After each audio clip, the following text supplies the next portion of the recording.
پہلی بات یہ نقوی صاحب میرا یہ بھی آقا جی چیلنج ہے، ما خلقت الجن والانس الا لیعبدون. جہاں اللہ کہہ رہا ہے نا کہ میں نے جن اور انسان پیدا ہی اس لیے کیے ہیں کہ میری عبادت کریں. یہ عباس کے علم کی ضمانت. جھوٹ بولوں یہودی ہو کے مر جاؤں، مرتے ہوئے کلمہ نصیب نہ ہو، موالیوں کا قبرستان نصیب نہ ہو، محمد والے محمد کی شفاعت سے محروم ہو جاؤں. اتنی بڑی بددعائیں کوئی جھوٹا جان کے دے سکتا ہے اپنے آپ کو ممبر پہ؟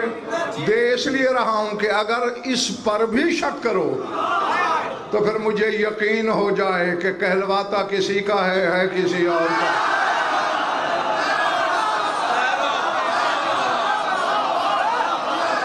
یہ تو اصول ہے نا.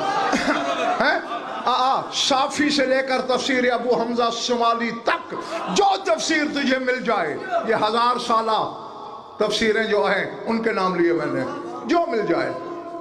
قرآن کے جس وارث سے پوچھا گیا کیا کہہ رہے ہیں اللہ، میں نے جنہوں اس لیے پیدا کیا کہ میری عبادت کریں، تو ہر معصوم نے یہی جواب دیا، اے یعرفون. اللہ کے کہنے کا مقصد یہ ہے مجھے پہچانیں، میری معرفت حاصل کریں.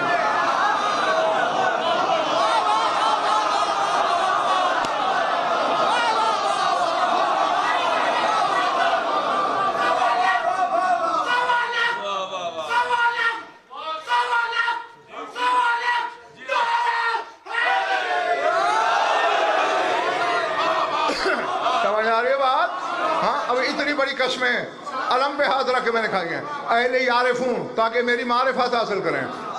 ہاں اور پھر شاعروں نے ملک اور مختلف مقامات میں نقوی صاحب پوچھا پھر اس کی معرفت کیسے حاصل کریں؟